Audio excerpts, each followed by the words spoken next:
Bonjour. Autant vous dire tout de suite que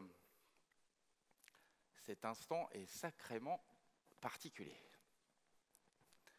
2 ans, moins 10 jours, que ce festival n'a pas eu l'honneur de nous réunir. Mais aujourd'hui, c'est la bonne. Nous sommes là, les uns à côté des autres, pour profiter de cette connaissance qui s'offre à nous. Mesdames, Messieurs, bonjour, je suis Emmanuel Rattel, président d'NWX, et je vous souhaite la bienvenue. Je suis très heureux d'être là ce matin, et je crois qu'il est de mon devoir de vous raconter l'histoire de cette édition, ou en tout cas la genèse. Alors, il y a 3 ans, quasiment jour pour jour, j'acceptais le mandat de président d'NWX avec une ambition, faire grandir les femmes et les hommes de cet écosystème. Souvent, certains qui me connaissent ont dû m'entendre dire « la techno, c'est bien, mais elle a une fin ». Alors quand on est juste OK avec ça, on n'a plus qu'une seule stratégie. Parier sur l'entrepreneur. Seule espèce de cet écosystème à recréer, à avoir la capacité de recréer des nouvelles technos. Parce qu'on parle bien de cycles, des cycles qu'il faut savoir clôturer pour mieux faire naître les prochains. En mars dernier, lors du Winter Festival, nous nous sommes saisis d'un sujet qui était la renaissance. Nous sommes profondément convaincus que c'est bien ce niveau d'opportunité qui s'offre à nous aujourd'hui et demain. Parmi les intervenants du Winter Festival, il y avait Sandrine Roudot. Et Sandrine nous a posé une question. Je la cite. « En fait, ce dont le monde a besoin n'est-il pas en réalité d'un numérique plus conscient au service d'une humanité augmentée ?» Cette question, elle nous a beaucoup chahuté, beaucoup questionné. Alors, les entrepreneurs du digital le savent bien, le numérique est un super pouvoir. Mais un super pouvoir pour faire quoi? Depuis plusieurs années, on s'interroge sur le sens. Nous sommes en quête de sens. Et depuis plus de 5 ans, NWX s'est saisi d'une vision du numérique dite responsable. Depuis 2 ans, un peu plus, nous osons agir, comme par exemple former des prestataires du numérique à cette vision d'un numérique responsable, de manière à ce qu'ils mesurent l'impact de leur action et qu'ils soient les ambassadeurs de cette vision. J'ai pour tradition de ne pas attendre le discours de clôture pour dire merci. Oui, merci Charles Dullin de nous confier cet écrin, magnifique écrin. Merci aux filières économiques de la Normandie d'être présents, merci en particulier à la filière numérique et merci à mon équipe. J'ai envie de faire une micro-parenthèse pour, je pense qu'on est en direct maintenant, une petite pensée pour Magali, notre directrice, qui ne peut pas être là aujourd'hui avec nous. Elle a donné la ville il y a quelques semaines, quelques mois à Charlie. Alors je voulais, Magali, te faire des gros bisous et j'espère que tu es avec nous maintenant. Certains ont choisi de vivre ce festival en direct sur la plateforme digitale.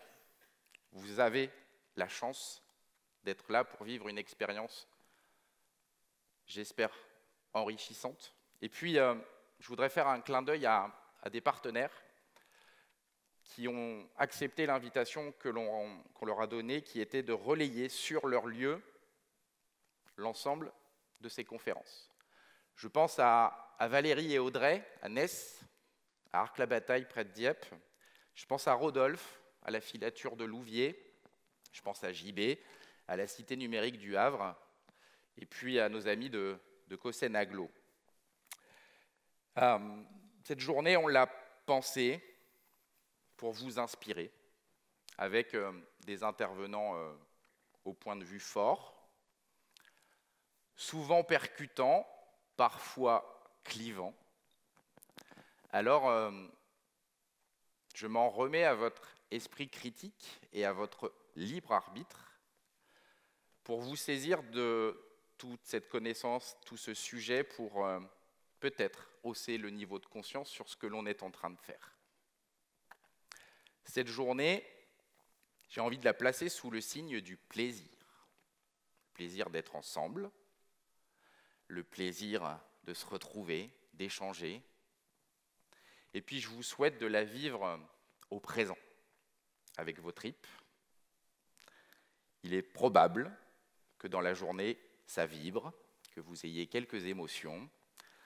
Et pour moi, c'est une façon de vivre pleinement cette journée pour bien intégrer les changements qui se présentent à nous.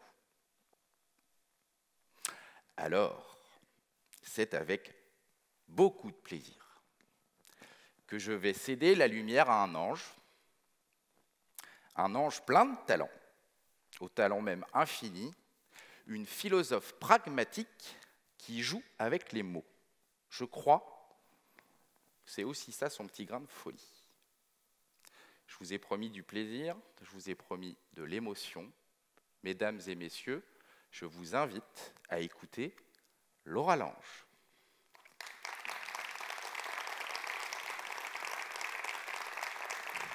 Bonjour. Est-ce que j'ai bien allumé mon micro? C'est bon? Bonjour, merci pour cette superbe introduction. Non sans pression, je te remercie. Bonjour à tous, je suis vraiment ravie d'intervenir aujourd'hui sur cette journée consacrée au numérique et surtout ravie d'aborder avec vous dès à présent ce thème d'avenir qui est celui de la conscience. Déjà, je dois dire parce que ce thème me renvoie au passé et plus précisément à la saveur de ma première année de philosophie. J'ai bien dit saveur, qui est peut-être plutôt douleur pour vous, passé néanmoins, j'espère. Alors pour ceux qui ont eu la chance ou malchance de rencontrer la philosophie, souvenez-vous, premier sujet, sujet et conscience, parce que tel est ce qui définit en premier le sujet, les sujets que nous sommes, la conscience. Cette connaissance plus ou moins claire que l'on a de notre propre existence et que l'on a de ce qui nous entoure. Et il faut le dire, il n'est pas facile de définir la conscience, on est d'accord ? Pourquoi ? Parce que la conscience se vit plus qu'elle ne se pense. La conscience s'expérimente plus qu'elle ne s'explique. Autrement dit, pour saisir la conscience, il faut se taire et ressentir. Je n'oserais me taire davantage, Emmanuel. Pour saisir la conscience, il faut l'éprouver. Ce que disait et remarquait un philosophe brillant, Henri Bergson, en donnant une dimension à la conscience à la fois intuitive et pragmatique. Il disait, et c'est très simple, la conscience, c'est une attention à la vie. En cela, la conscience, c'est d'abord la mémoire. Et c'est assez intéressant. C'est d'abord la mémoire, et effectivement, la conscience se fait par rapport à ce qu'elle retient du passé. Si vous ne retenez rien du passé, on pourrait dire que vous êtes inconscient. Parce que la première fonction de la mémoire, c'est de retenir ce qui a été et d'anticiper ce qui sera. En somme, la conscience est un trait d'union entre ce qui a été et ce qui sera. C'est la continuité entre le passé et le futur dans le présent. Et ça, c'est fondamental. Parce que si on n'est pas présent à ce qu'on fait, qu'est-ce qui se passe ? On agit sans conscience. Et on se demande ce qu'on a fait, Est-ce que j'ai bien fermé la porte de chez moi ce matin? Est-ce que j'ai bien coupé mon téléphone en entrant dans la salle? Et on s'en demande ce qu'on va faire. Est-ce que je regarde pour vérifier? Est-ce que je rentre chez moi pour voir? Bref, agir sans conscience, c'est agir mécaniquement, sans être présent à ce qu'on a fait, sans mémoire des faits, de fait, sans anticipation des effets de nos actions à venir. En somme, agir sans conscience, c'est agir machinalement, c'est agir, ou c'est plutôt perdre le fil du temps. Voilà une définition très pragmatique et particulièrement importante en ces temps. Pourquoi? Car le temps file, tout s'accélère, se digitalise. Et là où le temps file, on risque de perdre le fil du temps. Nécessairement, de perdre mémoire, de perdre conscience, de ne pas anticiper l'avenir. On risque quoi? On risque de courir les innovations, de courir mécaniquement, automatiquement, sous la pression croissante des innovations, de la transformation numérique. On risque de se précipiter dans des investissements numériquement imparfaits, irresponsables. On risque de gaspiller aussi bien de l'énergie, de l'argent, du temps. Et ça, c'est très important. La précipitation engage tous ces risques-là. Alors, d'ailleurs, j'avais envie de vous poser une question. Savez-vous quel est le premier moteur, ou l'un des premiers moteurs à la transformation numérique?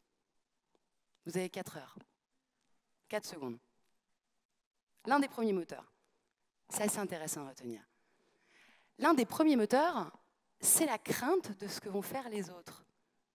C'est intéressant. Ce n'est pas le désir ou les idées proactives, c'est la crainte ou la nécessité de réagir qui pousse à la transformation numérique. Songez à la crainte, avec ces mots à la mode, la crainte de se faire disrupter, la crainte de se faire ubériser. C'est-à-dire d'assister à un changement des rapports de force à travers le numérique. Et ça, c'est passionnant, puisque c'est une crispation symptomatique d'un monde où nos existences sont insécurisées par cette rapidité, par ce rapport au temps, derrière lequel on a de cesse de courir. À noter que cette culture du présent pressé, que l'on ne connaît que trop bien, a induit deux phénomènes majeurs. La crainte de l'avenir, dont je viens de faire mention, mais aussi quoi? Une nostalgie du passé. Le fameux « c'était mieux avant ». Ah si, c'était mieux avant. C'était mieux avant où on était, vous et moi, vraiment connectés, où tout était plus authentique qu'à coup de clic. D'où le déclic de certains, pour la dite déconnexion. Au risque, et je le souligne, au risque de perdre le lien avec le présent et bien sûr avec le futur, au risque de perdre le fil du temps, nécessairement. Alors, en conscience de tout cela, je souhaiterais pour commencer vous inviter à la reconnexion entre l'avant, là, et l'après. Et pour ça, il y a une chose qui est nécessaire, c'est de travailler. Je suis désolée, ce n'est pas très agréable, mais il faut un peu de travail. Et le premier travail, absolument fondamental, à l'ère où on parle de ce qui est essentiel. Qu'est-ce qui est essentiel? Un travail fondamental, c'est celui du travail de mémoire. Alors, je ne vous dis pas ça par amour du passé, ou par posture éclairée du passéisme, ça n'est pas cela. Mais c'est fondamental pour avancer, d'observer ce qui a été, pour orienter l'avenir, accompagner les évolutions. En somme, se souvenir pour orienter l'avenir. Et peut-être que certains se souviennent, Max Dypries, l'ancien de Herman Miller, dirigeant, qui témoigne de cela. Il témoigne de cela donc, quand il était à la tête de cette société, à la fois novatrice, éclairée et éclairante, vous verrez que c'est le cas de le dire, éclairée et éclairante, qui s'inspirait pour diriger son entreprise, au sens de donner une direction, d'une histoire qu'il avait reçue de l'un de ses amis qui était parti dans les années 60 vivre au Niger et qui avait assisté à l'arrivée de l'électricité dans les villages et donc dans chaque famille, cette ampoule qui était venue mettre de la lumière dans les cases. Et il observe quoi? Eh bien qu'au fil du temps, chacun étant si fasciné par l'arrivée de cette petite ampoule, Eh bien, au fil du temps, ce sont les grandes veillées traditionnelles qui se sont progressivement éteintes. Les veillées autour du feu, les histoires que les anciens racontaient. Pourquoi ? Parce que le risque, c'est que lorsque les yeux, nos yeux, sont rivés sur le pouvoir du présent, lorsque nos yeux sont rivés sur les promesses à venir, le risque, c'est l'oubli du passé. Le risque, c'est cet oubli-là, l'oubli du passé, et donc le risque, c'est de perdre le fil du temps, et donc d'agir sans conscience. D'agir sans conscience, d'où l'importance d'accompagner les évolutions de manière éclairée, nécessairement. Les accompagner de manière éclairée parce que le numérique nous permet de passer le temps, je pense qu'on peut passer le temps avec son portable, de le dépasser, de le transcender, pourvu qu'il ne perde pas le fil du temps. Car, et ça c'est à noter, nulle technique n'est neutre. Et ça ne date pas d'aujourd'hui, ça date de l'Antiquité. Nulle technique n'est neutre, toute technique est ambivalente. Platon, à l'époque, parlait d'un pharmakon pour caractériser ce qui a à la fois des aspects positifs et négatifs. Et il est à préciser que le poison est moins dans la chose que dans la dose. Moins dans la chose que dans la dose, c'est-à-dire que ce n'est pas tant la technique qui cause problème que la façon dont on va l'utiliser, s'en servir. Donc ça, c'est vraiment à noter. Et qu'est-ce que disait Platon ? Pour avoir vraiment des faits, il nous disait, pour qu'une technique soit éprouvée et ait sa place dans la cité, il faut finalement qu'elle passe 2 examens. Le premier, qu'elle soit examinée après délibération. Donc, qu'il y ait une délibération, qu'on se pose vraiment la question de savoir si elle est utile ou non. Et la deuxième chose, c'est qu'elle reste à sa place. Ce dont tu faisais mention, Emmanuel, qu'elle reste à sa place. C'est-à-dire qu'elle reste à sa place, ce qui signifie qu'elle serve le politique, le vivre ensemble. Et ça, je trouve que c'est vraiment à noter. Autrement dire, que le numérique ou que la technique court à servir l'homme, plutôt que l'homme ne lui court derrière à servir. Vous l'avez ? Je suis un peu seule, c'est le matin, mais bon, voilà. Voilà l'idée. Donc, on est vraiment finalement dans tout ça. D'où l'importance d'accompagner, je vous le disais, les évolutions de manière éclairée, ce qui signifie en conscience et avec prudence.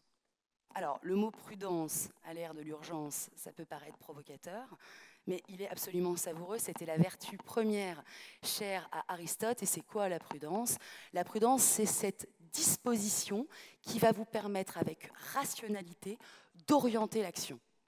En somme, le propre de l'homme prudent, c'est de délibérer sur ce qui est bon et utile. Et Dieu sait que ça n'est pas facile. Et donc, ce qui est intéressant, c'est que c'est une vertu qui n'a de vocation à exister qu'en acte. La prudence, c'est pas ne rien faire, c'est bien faire. Pour ce faire, je chemine vers la fin, on va quand même passer la journée ensemble. Pour ce faire, rien ne sert de courir, il faut partir à point. C'est-à-dire au moment opportun et de la bonne manière, en conscience de demain, d'aujourd'hui, d'hier. Histoire que le numérique passe le temps, le dépasse, en conscience du temps qui passe. Sans perdre le fil du temps, tel sera le fil conducteur de cette journée, rappeler le numérique à responsabilité du temps, que j'aurai d'ailleurs la responsabilité d'être dans la gardienne, aujourd'hui les gardiennes du temps. Je vous remercie pour cette petite intro.